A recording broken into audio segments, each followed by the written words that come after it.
한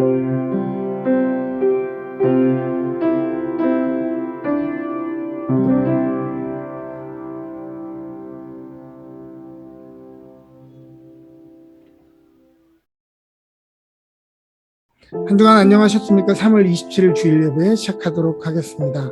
제가 며칠 전에 식당에 갔는데 놀라운 장면을 하나 봤습니다. 그것은 바로 식탁 위에 소금과 후추가 공짜로 제공되고 있다는 것이었습니다. 놀랍지 않으세요? 네, 오늘 우리에게는 전혀 놀랍지 않습니다. 그러나 200년 전, 100년 전 사람들이 이 장면을 만약에 본다고 하면 얼마나 놀라울까요? 그 시대에는 소금이 흔한 것이 아니었습니다. 소금은 귀한 것이었고 소금은 비싼 것이었습니다. 그래서 소금을 판다, 소금을 많이 가지고 있다, 그 사람은 부자를 의미했습니다. 후추는 어떻습니까? 세계 열강들이 후추를 얻기 위해서 전쟁을 벌이고 엄청난 경쟁을 했다는 거 알고 계십니까? 포르투갈 함대가 인도 항로를 개척하기 전까지 이 후추의 가치는 금과 똑같은 무게로 달아서 똑같은 가치를 가지고 팔기도 했다고 하는 놀라운 물건이었습니다. 그러나 오늘날 후추를 그러한 돈을 지불하고 사는 사람이 어디 있습니까? 오늘날에는 이 모든 것이 너무도 흔한 것이 되어버렸기 때문입니다. 저는 여기서 놀라운 사실 하나를 발견합니다. 오늘 우리가 정말 중요하다고 생각하는 것들, 그것이 10년 뒤, 20년 뒤, 아니 이 땅을 떠나서 영원한 하나님 나라에 갔을 때 그것이 과연 얼마나 소중한 것일까? 그때도 그것이 우리의 목숨을 걸고 우리의 젊음을 걸고 우리의 마음을 다할 만큼 대단히 가치 있는 것이었을까? 라고 하는 질문입니다. 사랑하는 여러분, 그날에 오늘 우리가 소중히 여기는 것이 후추와 소금보다도 못하다고 한다면 오늘 우리는 무엇을 위해서, 무엇에 우리의 마음을 두고 무엇에 열정을 두며 살아가고 있다는 것입니까? 사랑하는 여러분, 변하지 않는 것, 변하지 않는 가치를 사모하고 갈망하시기를 바랍니다. 변하는 것을 바꾸어 변하지 않는 것을 얻으시기를 바랍니다. 이제 곧 우리에게 다가올 하나님의 나라, 이제 곧 우리에게 다가올 이 미래가 우리에게 말하는 것, 무엇을 중요하게 생각할 것인가? 영원한 것을 사모하고 영원한 것을 소망하는 저와 여러분 되시길 주님의 이름으로 축복합니다. 함께 기도합니다. 주님, 우리의 소망과 도움이 주님께만 있습니다. 영원하지 않고 시들어버릴 헛된 것들에 우리의 마음을 두지 않게 하시고 오직 주님만 바라보니 주님이 우리의 방패가 되시고 산성이 되어 주옵소서. 영원한 것을 얻기 위해 영원하지 않은 것을 버리기 아까워하지 않는 저희들이 되게 하시고, 이 예배의 자리에 어렵게 나온 마음이 억눌린 사람, 고통받는 사람, 한치 앞의 길도 보이지 않는 사람, 이 땅에서 나그네와 같이 그 마음이 유리하는 백성들을 위로하여 주옵소서. 주님의 낯을 피하며 숨었던 영혼들은 주님 앞에 발견되게 하시고 구원의 기쁨을 잃어버렸던 이들에게는 구원의 기쁨이 회복되게 하시며 갈 길을 잃었던 이들은 주님 안에 있는 길을 찾게 하여 주옵소서. 이 예배를 통해 우리를 다스려 주실 주님을 찬양하며 모든 말씀 예수 그리스도의 이름으로 기도합니다. 아멘.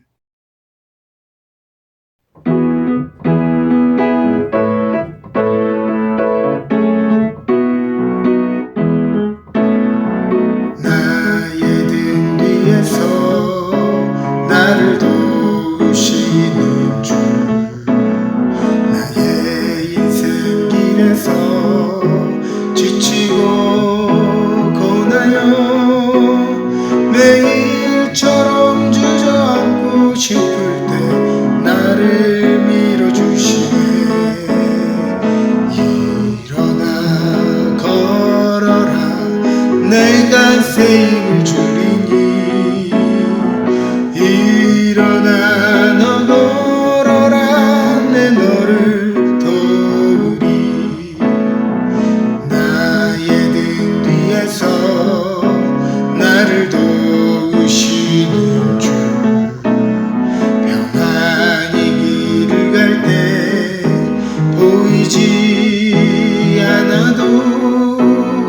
지치고 고나여 넘어질 때면 다가와 손 내미시네. 일어나 걸어라 내가 새 힘을 주리니. 일어나 너 걸어라 내 너를 도우리. 나의 등 뒤에서 나를 도우시는 주. 때때로 뒤돌아보면 여전히 계신 주. 잔잔한 미소로 바라보시며 나를 재촉하시네. 일어나 걸어라 내가 새 힘을 주리니. 일어나 너 걸어라 내 너를 도우리. 일어나 걸어라 내가 새 힘을 주리니. 일어나 너 걸어라 내 너를 도우리.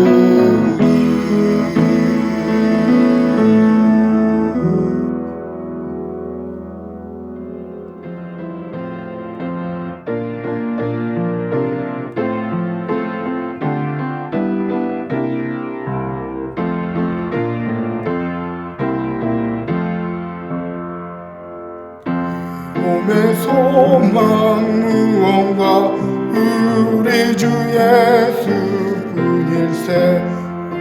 우리 주 예수밖에는 믿을 아주 없도다.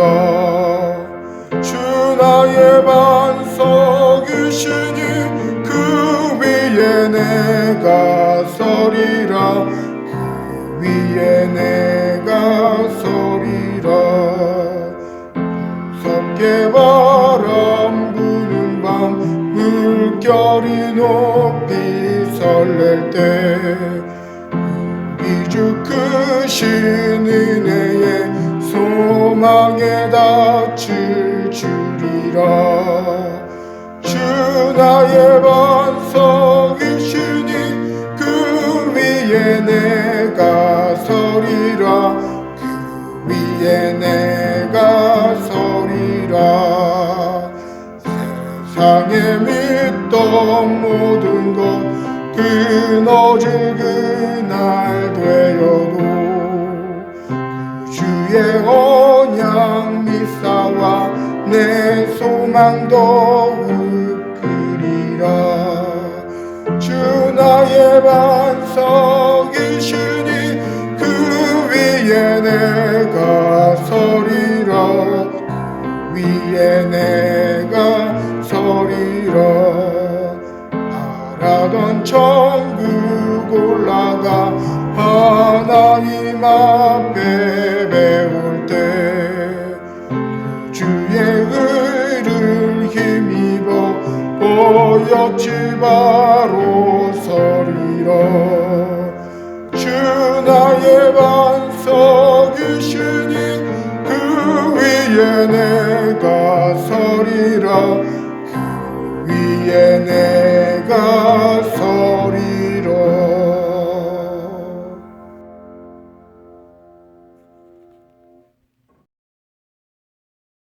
다 같이 기도하시겠습니다.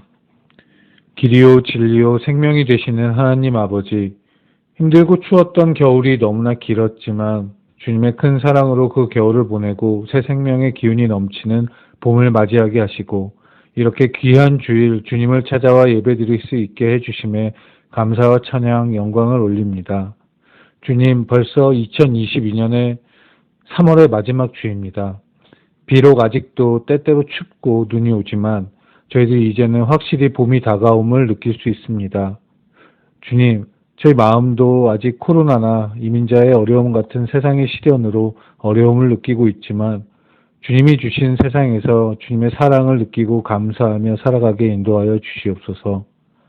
또한 주님, 오늘은 벌써 사순절 넷째 주입니다. 주님께서 세상에 오셔서 저희를 사랑하여 주시고 저희를 위해 피 흘리신 그 순간순간을 기억하게 하시고 그 주님의 사랑을 널리 알릴 수 있는 런던 은혜교회가 될 수 있도록 인도하여 주시옵소서.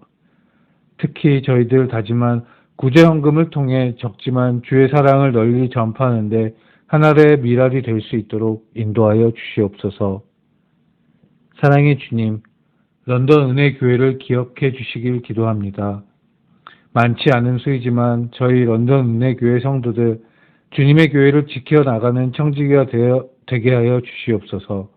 한 사람 한 사람 주의 축복의 통로가 될 수 있도록 하여 주시고 저희들 비록 굳어진 생각과 어리석음으로 주님의 뜻을 잘 알지 못하지만 주님 저희들의 간절함을 아시오니 저희들의 눈을 밝게 하여 주시고 지혜롭게 하시고 주님의 뜻을 알게 하셔서 항상 감사하며 주님의 세상을 만들어가는 일원이 될 수 있도록 인도하여 주시옵소서. 저희들 막막함에 지쳐가고 힘들어하고 있습니다.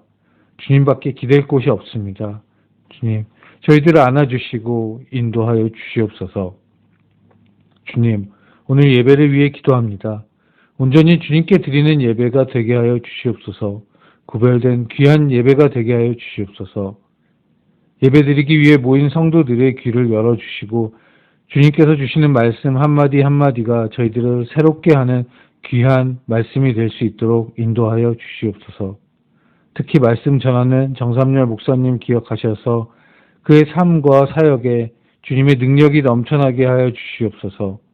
목사님과 저희 런던 은혜교회 모두 주님이 귀하게 쓰실 수 있는 주의 축복의 통로가 되어가는 귀한 예배가 될 수 있도록 인도하여 주시옵소서. 예배가 끝나도 항상 기도와 말씀이 넘쳐나는 저희 런던 은혜교회가 될 수 있도록 인도하여 주시옵소서. 특별히 이 시간 주일학교를 위해 기도합니다.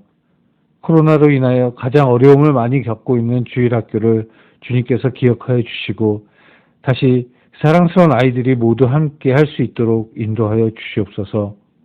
또한 주일학교를 이끌어가는 선생님들 주님께서 특별히 축복하셔서 이 어려운 상황 속에서도 다시 주일학교가 회복되도록 노력할 때 주님께서 그들에게 힘 주시고 그들의 삶에 축복이 넘쳐나도록 인도하여 주시옵소서.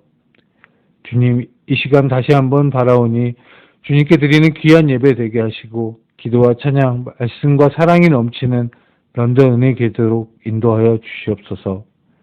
저희들 삶에서 살아서 역사하시는 하나님의 아들 주 예수 그리스도의 이름으로 간절히 기도드립니다. 아멘.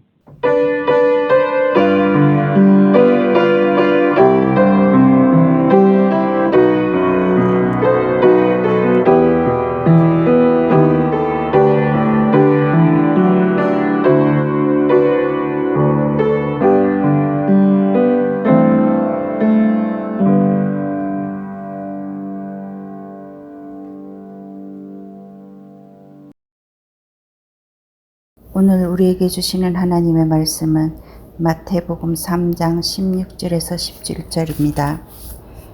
예수께서 세례를 받으시고 곧 물에서 올라오실새 하늘이 열리고 하나님의 성령이 비둘기같이 내려 자기 위에 임하심을 보시더니 하늘로부터 소리가 있어 말씀하시되 이는 내 사랑하는 아들이요 내 기뻐하는 자라 하시니라. 아멘.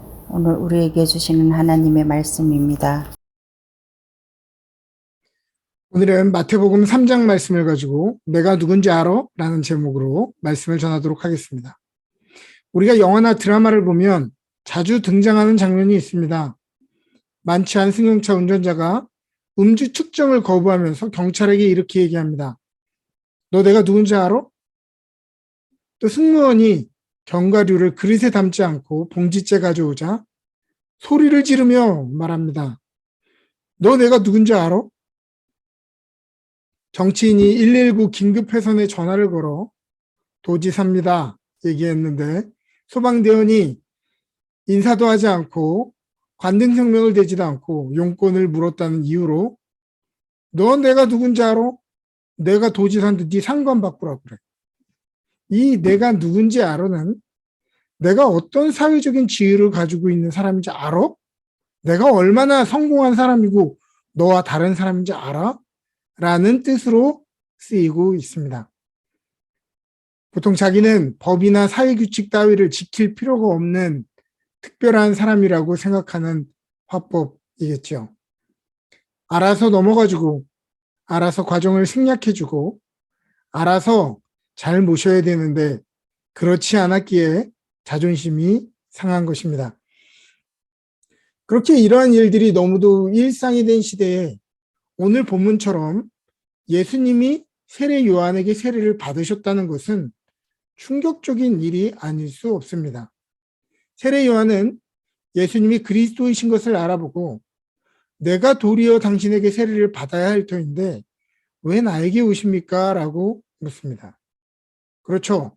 죄 없으신 예수님은 세례를 받으실 필요가 없고 하나님의 아들이시기 때문에 요한에게 머리를 숙일 필요도 없습니다.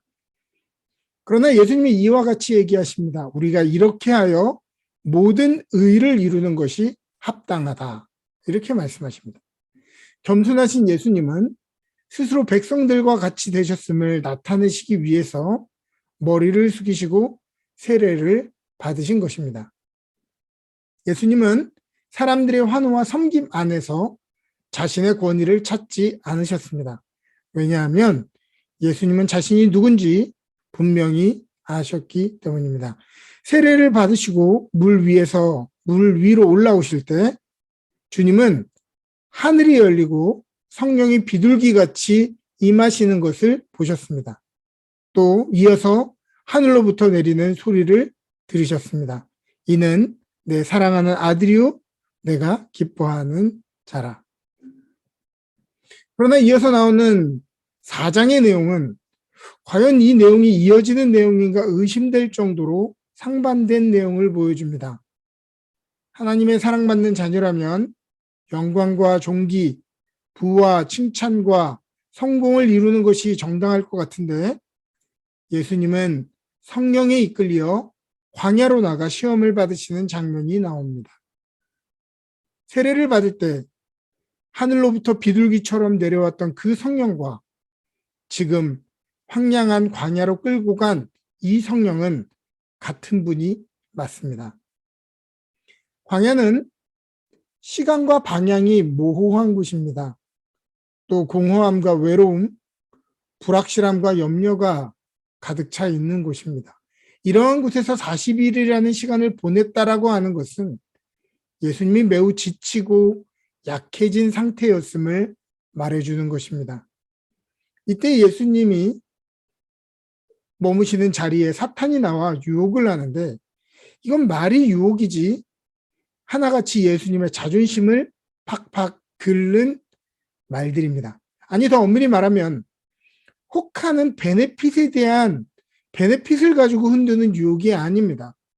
이거는 너 자신의 정당성, 너 자신의 권리를 찾으라고 하는 자기 증명의 요청인 것입니다. 이 세상에 존재하는 모든 유혹들 중에 너 다움을 찾으라는 소리만큼 견디기 힘든 것은 없는 것이죠. 너가 하나님의 아들이거든 돌을 빵으로 바꿔 보아라. 너가 하나님의 아들이거든 성전 꼭대기에서 뛰어내릴 때 천사들이 너를 받쳐주지 않겠느냐.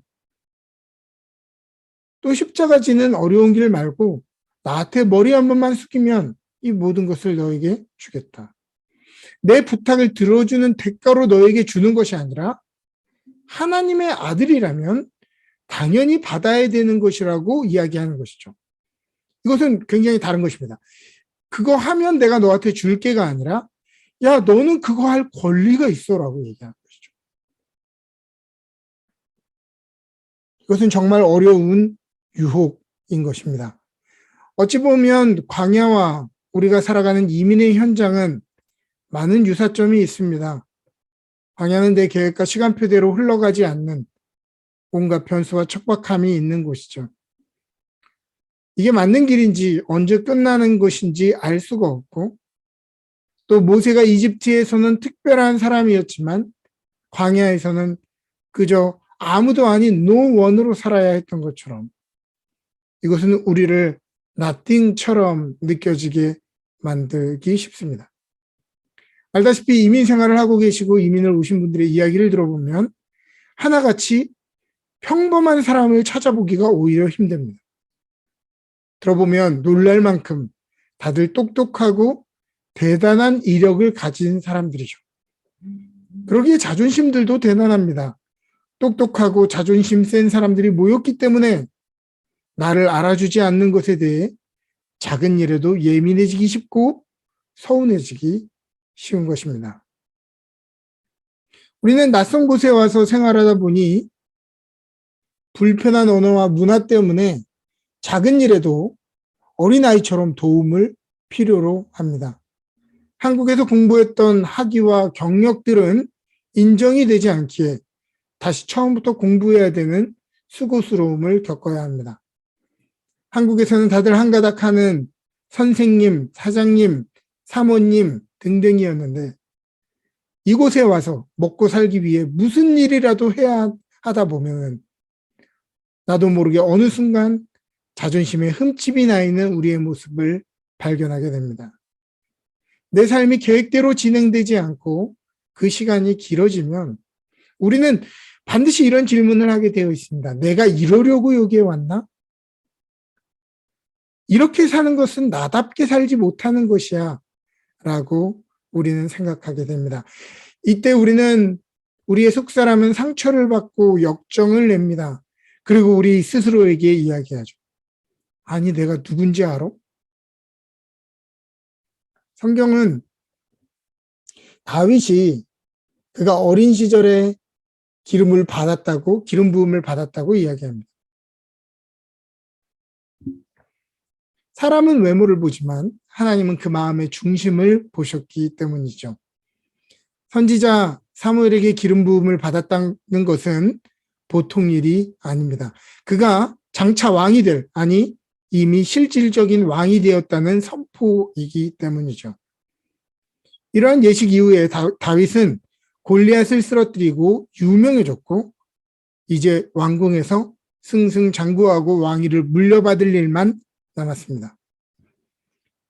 그러나 이후에 그의 인생은 우리가 아는 것처럼 사울에게 질투받고 그를 죽이기 위해 동원된 암살자들과 군대를 피해 아주 오랜 기간 동안 도망다니는 신세가 되었습니다.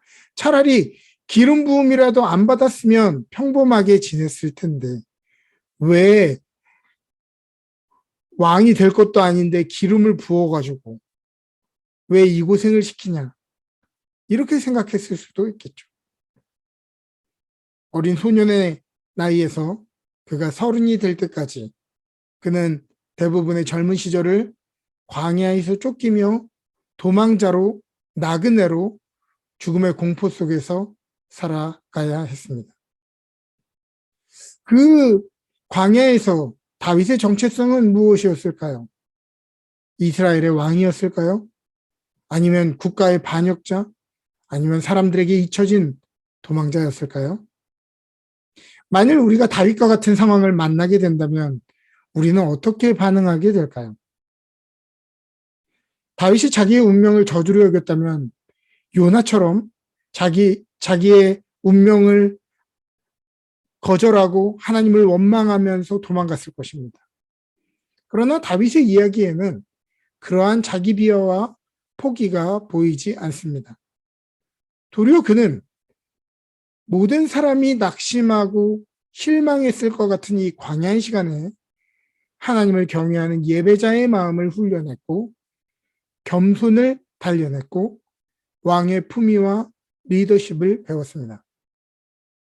어떻게 다윗은 자신이 nothing이 된 그 자리에서 something이 될 수 있었을까요? 자존심이라고 하는 말을 사전에서 찾아보니 국립국어원에는 남에게 굽힘 없이 제 몸이나 품위를 스스로 높이 가지는 마음이라고 나와 있습니다. 그렇습니다. 자존심은 타인에게 존중받고자 하는 마음인데 내 품위를 지키는 조건이 있습니다. 그것은 바로 다른 사람들과 비교해서 내가 무엇을 가졌는가에 달려 있다는 것입니다. 그래서 자존심이 있는 사람들은 다른 사람들보다 내 품위를 지키기 위해서 더 비싼 옷, 더 비싼 차, 더 큰 집, 더 높은 직함, 더 높은 학위를 가지려고 노력합니다. 왜냐하면 내가 무엇을 가졌는가에 내 품위를 지키는 조건이 달려있기 때문이죠. 그래서 자존심은 늘 상대적입니다.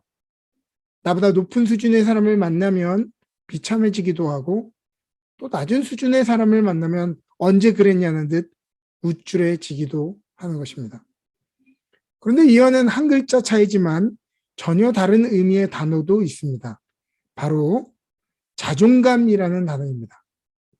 자존감 또한 스스로 품위를 높이 가지는 마음이지만 자존감은 자기의 존재 가치와 관련이 있습니다. 다른 사람들과 비교해서 우월감, 열등감을 느끼는 것이 아니라 나 그대로의 나를 존중하는 마음, 나 자신의 존재를 인정하고 사랑하는 마음 자세이기 때문이죠. 자존심과 자존감이 비슷해 보이지만 전혀 다른 차이를 보이는 것은 무엇 때문입니까? 그것은 바로 자존심은 남과 비교해서 자신의 품위를 지키려는 마음이고 자존감은 자신의 존재 인식을 통해 자신의 품위를 유지할 수 있는 그 차이이기 때문입니다. 놀랍게도 우리는 자존감이라는 단어를 참 많이 들어봤는데 찾아보면 국립국어원에 정식으로 등재된 단어가 아니라고 나옵니다. 저는 이것이 시사하는 바가 있다고 생각해요. 적어도 우리가 자라왔던 배경 속에서는 공부 잘해라, 좋은 대학 가라, 좋은 직장 들어가라, 그래서 네가 얼마나 중요한 존재인지, 이 사회에 필요한 존재인지, 얼마나 힘 있는 존재인지 증명해보라는 이 자존심을 지키는 방법은 우리 사회에서 치열하게 가르쳤지만 우리 자신을 사랑하고 컨디션과 상관없이 우리 자신을 지키는 방법은 기본적인 개념도 정립이 되어 있지 않다고 하는 것입니다. 그러나 서구권에는 이미 자존감, 셀프 이스팀이라는 단어가 과거부터 있었죠. 그렇기에 남보다 더 뛰어난 성적, 더 좋은 학교, 더 좋은 직장에 들어가지 못해도 자기만의 바르고 행복하고 만족한 삶, 자신에게 맡겨진 사명의 삶을 살 수만 있다면 그것은 가치로운 삶이라는 개념이 오래전부터 있었다고 하는 것입니다. 자, 오늘 우리의 삶으로 다시 돌아와 보죠. 오늘 우리의 삶을 괴롭히는 삶의 내용들은 무엇입니까? 우리의 삶의 광야, 생기가 불안해지고 사람들이 더 이상 나를 알아주지 않고 내 존재의 가치가 위협받을 때, 그때 여러분들은 누구입니까? 너 자신이 얼마나 중요하고 필요한 존재인지 증명해보라고 하는 우리 내면의 속삭임. 아니, 그것으로 우리의 가격표를 매기고 비굴하게 만들려고 하는 이 사탄의 속삭임 앞에서 여러분들은 어떻게 싸우고 계시고 어떻게 반응하고 계십니까? 아마도 많은 사람들은 여전히 내가 여기서 뭐 하는 거지? 내가 무엇을 위해서 이렇게 하는 거지? 아니, 내가 누군지를 알고 이렇게 대하는 거야? 라고 스스로 끊임없이 되뇌고 있지는 않으십니까? 우리 자신의 품위와 가치를 증명하려 하고 충족시키려고 몸부림치다가 상처받고 지쳐있지는 않습니까? 예수님은 곤란한 상황 속에서 다른 이들에게 자신을 증명하는 것으로 자신의 가치를 입증하실 필요가 없었습니다. 왜냐하면 하나님으로부터 이는 내 사랑하는 아들이요 내 기뻐하는 자라는 선포를 받으셨기 때문입니다. 그러기에 예수님은 자신을 의심하고 무시하는 사탄의 간교한 말에 상처받도록 자신을 내버려 두지 않으셨습니다. 예수님은 자신이 누구신지 분명히 아셨습니다.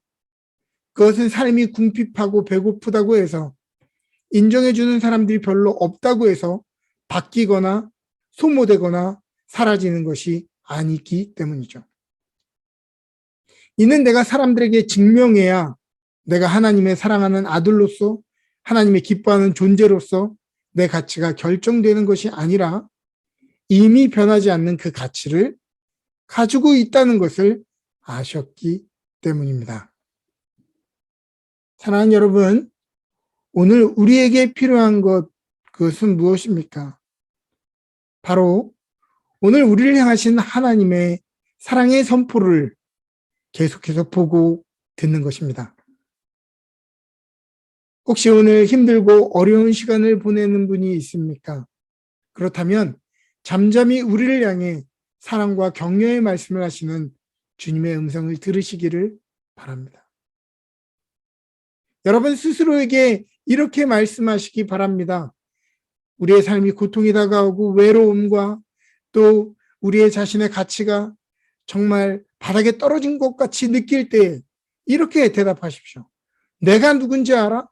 나는 바로 하나님의 사랑하는 아들, 딸, 하나님의 기뻐하는 자야.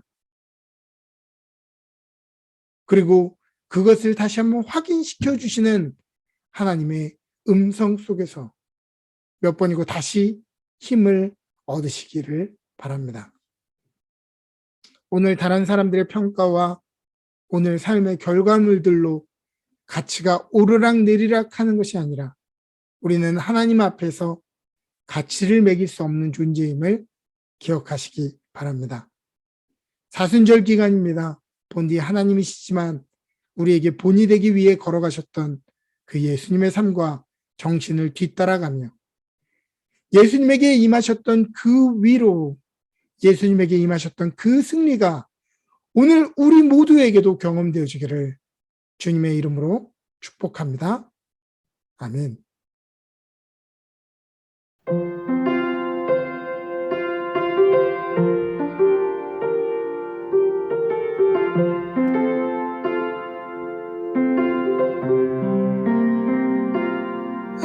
하나님은 너를 만드신 분, 너를 가장 많이 알고 계시며 하나님은 너를 만드신 분, 너를 가장 깊이 이해하신단다. 하나님은 너를 지키시는 분, 너를 절대 포기하지 않으며 하나님은 너를 지키시는 분, 너를 쉬지 않고 지켜보신단다. 그의 생각 셀 수도 없고 그의 자비 무궁하며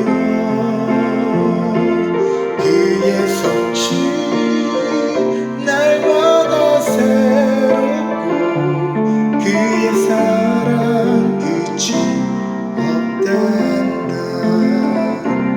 하나님은 너를 원하시는 분, 이 세상 그 무엇 그 누구보다 하나님은 너를 원하시는 분, 너와 같이 있고 싶어하신단다.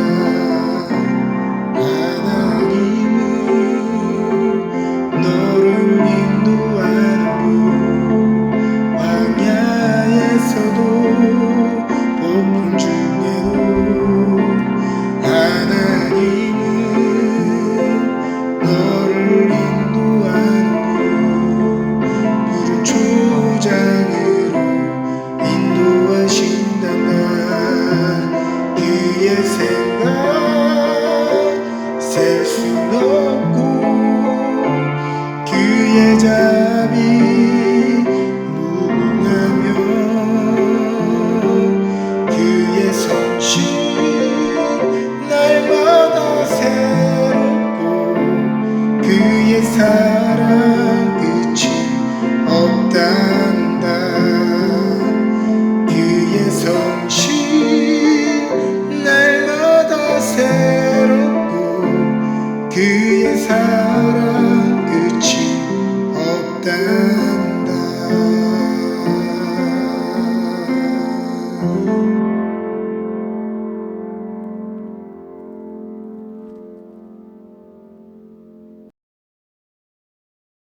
함께 봉헌 기도드립니다. 우리 생명의 주인이시며 만물을 다스리시는 여호와 하나님, 우리의 생명과 우리의 시간과 우리의 모든 삶의 주권이 주님께 있음을 고백하며 이 예물을 믿음으로 올려드립니다. 오늘 우리는 방향을 알 수 없고 끝을 알 수 없는 코로나 팬데믹, 광야와 같은 척박한 이민의 삶을 살아가고 있습니다. 그러나 우리의 손의 힘과 염려로 우리가 길을 내온 것이 아니라 주님이 우리의 삶 속에 먼저 가셔서 길을 내시고 때마다 내리는 하늘의 만나로 오늘까지 걸어올 수 있었음을 다시 한번 고백합니다. 우리의 삶의 가치와 목적과 방향이 재물에 의해 결정되고 사람들의 평가에 의해 움직이는 인생들이 아니라 주님 안에서 우리의 삶의 가치와 사명을 발견하고 말씀 안에 다스림받는 인생들 되게 하여 주옵소서. 감사헌금, 주정헌금, 11조 성교헌금, 특별헌금, 구제헌금으로 드립니다. 받으시고 거룩하게 쓰일 수 있도록 이 예물을 축복하여 주옵소서. 지금도 전쟁으로 고통받고 있는 우크라이나 형제 자매들과 전 세계에 흩어져 복음을 전하는 선교사님들을 기억하여 주시고 내 삶을 넘어 세계를 품고 섬기는 저희들이 되도록 하시고 하나님의 나라를 위해 더욱 힘있게 쓰임받기 원하오니 우리들에게 더욱더 왕성한 힘과 풍성한 부와 기업을 허락하셔서 하나님의 나라를 위해 마음껏 드리는 인생 되게 하여 주옵소서. 우리의 복이 되시는 예수 그리스도의 이름으로 기도합니다. 아멘. 지금은 우리 주 예수 그리스도의 놀라우신 은혜와 하나님 아버지의 지극하신 사랑하심과 성령님의 감화 감동 교통하시는 은혜가 우리 자신을 사람들과 비교하며 가치를 입증하려고 몸부림치지 않고 우리에게 선언하시는 하나님의 귀한 음성을 날마다 들으며 서기를 원하는 주의 성도들 머리머리 위에 그들의 기업과 가정 위에 지금부터 영원토록 함께 하시기를 간절히 축원하옵나이다. 아멘.